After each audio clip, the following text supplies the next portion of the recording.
Hey guys, and welcome back to Let's Play Ocarina of Time. We're here in Zora's Fountain, and we're getting ready to enter this little cave here.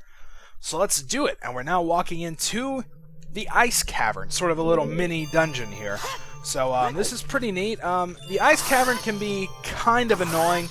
The ice-themed enemies are usually some of the more sort of irritating type enemies, you know. So right off the bat here, we've got a room with a bunch of ice. Keep in mind that all this ice, of course, you do sort of slip around on a super fast blade trap. Look at that thing. And a bunch of these enemies here. What I'm going to do is actually bring out the Den's fire thing here and run out to the middle here, and it should pretty much help us take these guys out. They can, of course, be killed by conventional means like swords, which we're going to have to do a little bit of. So, but it's just kind of better to take out that big group with the fire, I think. So, and we've got an upgraded magic meter, so why not use it? And of course, as you can see, we've got sort of more of the red barriers around here. There's a rupee in it. But, so we're going to be finding out how to deal with that, of course, and we can take that back and apply that to King Zora, so.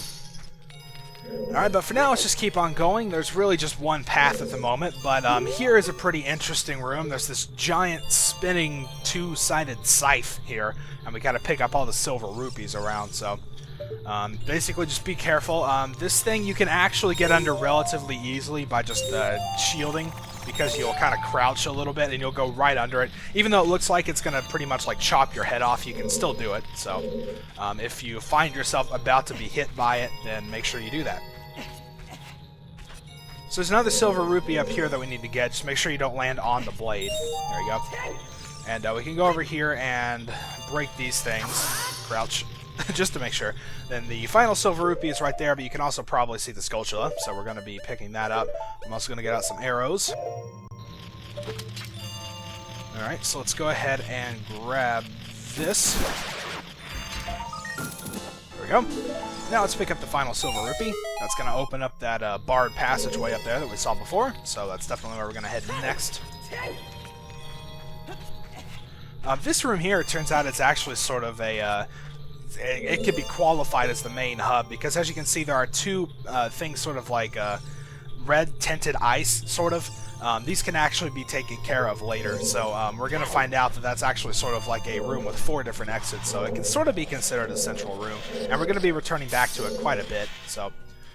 Alright, we got some more blade traps to avoid in another one of these enemies. These guys are called freezers, by the way, so there you go. So let's just go ahead and kill it. Not too much trouble. It shoots out its ice breath, but sort of gives you a lot of time in between shots, so really you shouldn't have too much trouble with those guys. Okay, and as we go down here, we have a big sort of open room. We're also going to be introduced to another new type of keys. As you can see, the blue ones flying around. You really don't want to mess with these. Hey, how you doing, Freezer? Just walk right up to me there. I don't know, it's kind of unexpected, but yeah, so these keys you really don't want to deal with too much, because if they hit you, they will freeze you solid, and unlike the fire keys, they don't... Wow, that was close. They don't lose their sort of ice property whenever they hit you, so those can be really annoying to deal with. I was really lucky there, but I guess I could have showed you what it looked like, but I'd really just rather not. Alright, so we got another freezer at the end. I call him a freezer. At the end of this path to deal with, but no big deal. And just head across, jump. Make sure you don't get hit by that thing. Obviously, that's spinning incredibly fast. Like, that's just making me dizzy looking at it. But as we go over here, we have something kind of interesting. Yeah, Navi's going to tell us about it. This blue fire doesn't seem natural. Maybe you can use it for something.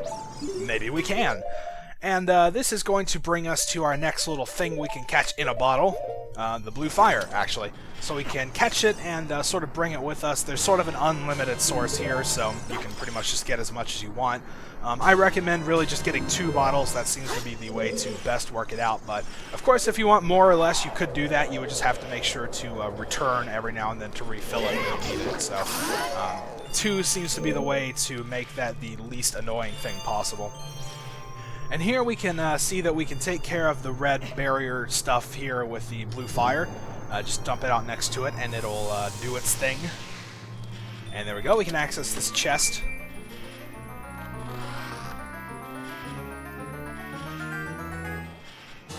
And get the dungeon map, so that's good. That's pretty much just further proof that this really is a dungeon. It's just a small type, so that's really kind of interesting if you ask me. But there we go. As you can see, the circular room that's got the 2 passageways leading sort of west and then southeast there, that's the scythe room. So as you can see, we're going to be heading back there quite a bit. It sort of joins the entire dungeon together. So first, let's make sure we go ahead and refill our blue flame. So that's good. Let's head on out. This is pretty much a dead end. There's not really any other way out than the way we came in, so nothing really left to explore there. The ice texture also looks really cool right there, I think. It's kind of rugged looking, but I like it. And of course this Freezard is back, so let's take care of him. Oh, come on. Yeah, the blade traps also are really annoying when you're on ice because it takes you forever to sort of get moving. You know, you slide around a little bit, so just make sure you compensate for that. I obviously didn't, so... Okay, then as we come out, I mentioned these 2 things with the ice before. We can actually take care of that with the blue fire as well. Well, that sucked. But that's what we're going to be doing now, so let's take care of this one and open up the eastern passage, I think this would be. No, this would be the western one. But, oh well, whatever. I don't care. Let's go. Okay, so going on through, let's see what we've got. Oh yeah, this one here. A bunch of these little stalactite things will sort of fall from the ceiling, so it's probably a good idea to run around a little bit first to make sure they all fall and don't give you too much trouble. There's a bunch of keys hanging around that can be pretty easily taken care of. Okay, well that kind of sucked. They don't really fly away, as you can see, so you can pretty much just hit them before they do anything. I'm going to refill up on blue fire here.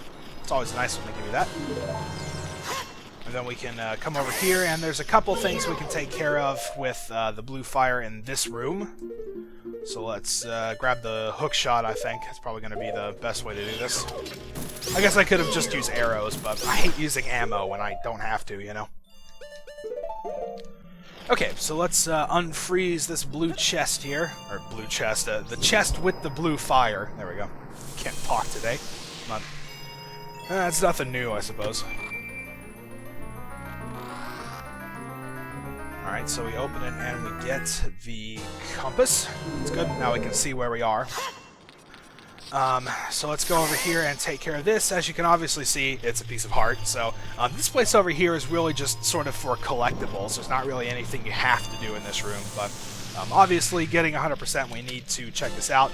A piece of heart here, and there's also a gold Skulltula up top, so we're going to take care of that. It's on the pillar up here, so that's kind of cool.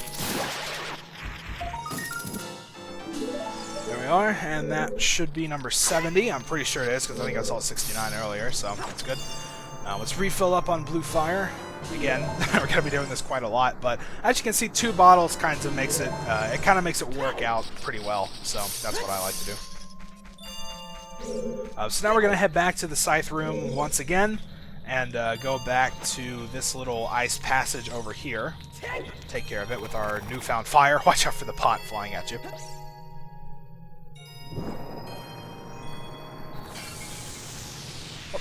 Rupee, don't need it, but... Alright, so let's head on through and see what's through this hallway here. Basically, it's usually a good idea to just keep moving, because there's usually a lot of those stalactites to deal with. Got some more keys to take care of. These are kind of low, so I can probably just take these out melee style. I don't have to shoot them with arrows or anything. Alright, you, come here. This room is a lot more annoying if you leave the ice keys here, so it's a really good idea to just take them out whenever you see them. Obviously, this is another puzzle where we have to pick up silver rupees, so we're going to be needing to use this little sliding block here to do so. So let's see. First things first, I think we're going to get this one over here.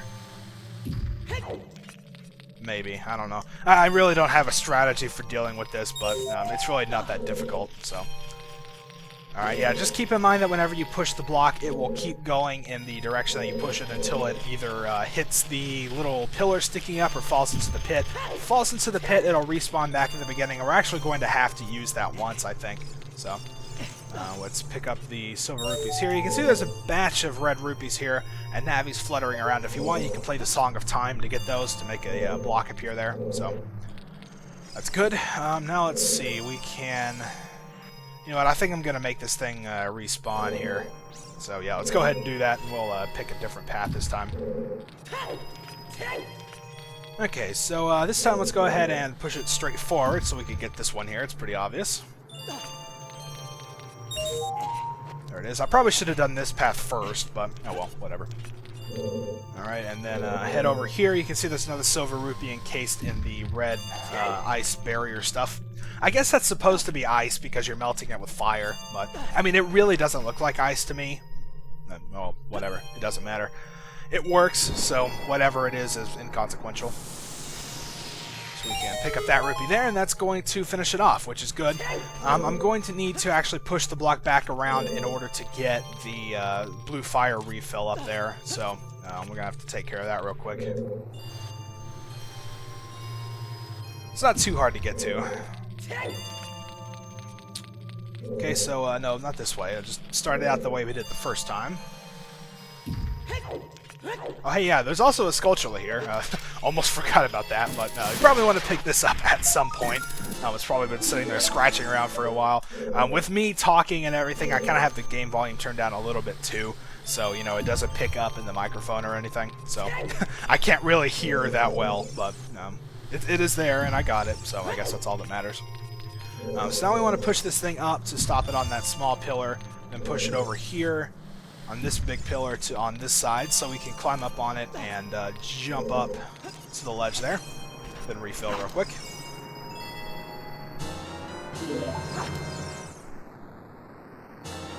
Here we are.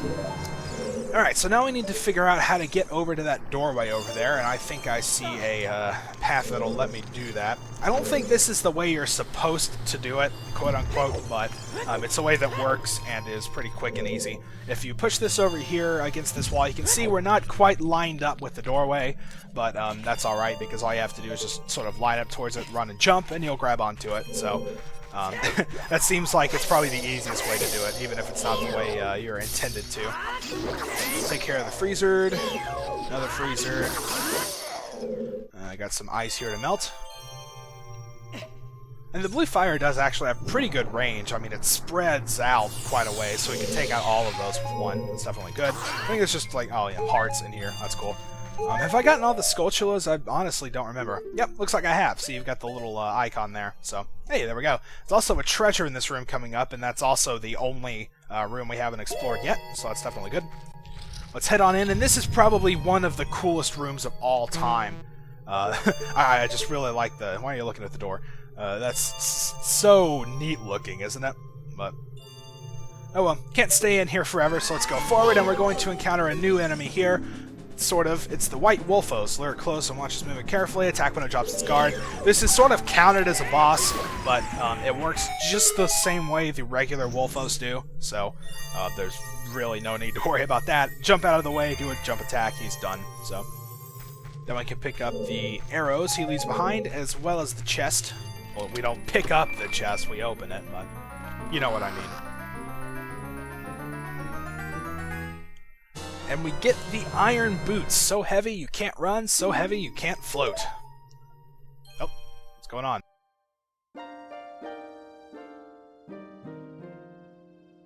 We meet again, Link.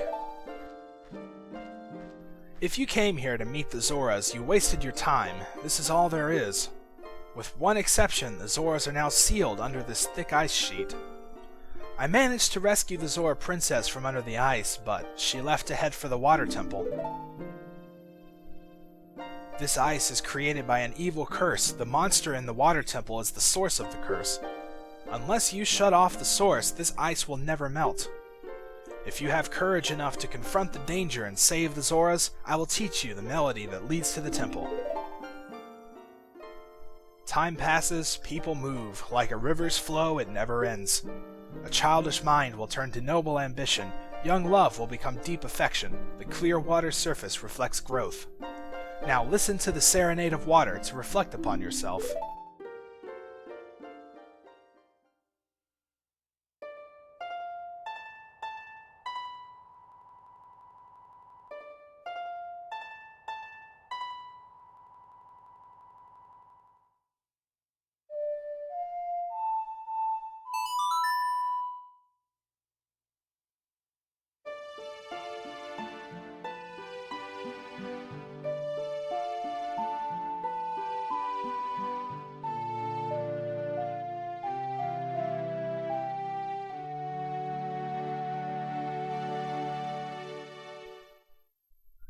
And we have learned the Serenade of Water.